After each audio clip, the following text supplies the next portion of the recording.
Hi everyone, it's Shane here. For those who are tuning in for the first time, and welcome obviously to my channel. And so a little bit about me is I am a property investor. I have a portfolio in Belfast worth over £1 million, and I also run an e-commerce company that has won multiple awards. This video is actually all going to be about sort of the lessons I've learned and sort of any correlation between the two businesses that I found that could maybe be applicable to you. One of the first things is hard work doesn't always equal success. And the reason why I'm saying that there is I think a lot of people do work hard, but they're maybe not working hard on the right things. So for me, one of the things I've learned and I'm getting actually better at is putting my time and effort into the things that really matter. The things that aren't going to maybe be moving the needle, that don't require my attention, maybe don't require me to do the 12-hour days, the 14-hour days, sometimes it's been 18-hour days. I'm trying to find ways to outsource them. So really that's one of the big things I've learned is putting my time and my effort and being focused on where my hard work lies. And that's a big thing I've learned. And again, I think that's applicable across property and e-commerce. So for example, property, where I really know I excel in is finding the deals and designing the property. I feel that's where I've got a really good edge.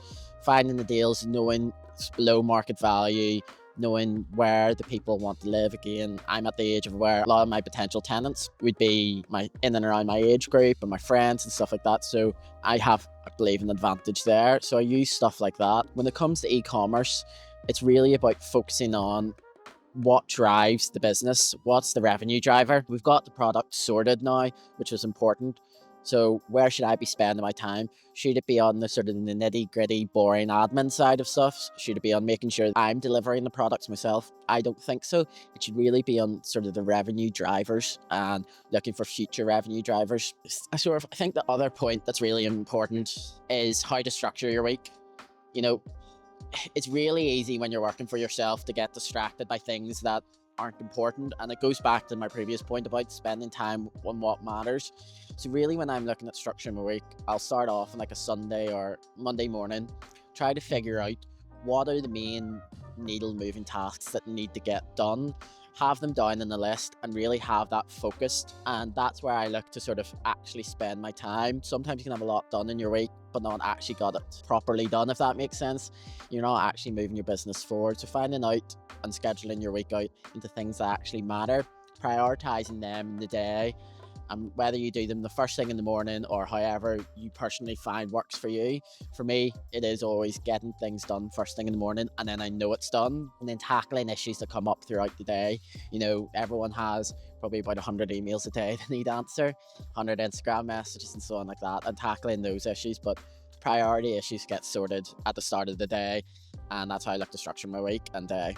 So in terms of, I think everyone talks about work-life balance, and I think that goes to what type of business you want to build. And for me, some people want to have a lifestyle business, and that's creating a business that maybe you're not going to be earning loads. You can really structure around the things that matter to you. For me, I'm very ambitious and very driven, so I don't think I could settle for what some people would call a lifestyle business. I really want to grow these two companies and other companies into basically my own version of an empire, business empire. So that requires a lot of hours, it requires a lot of dedication, and I really personally structure my life around my businesses.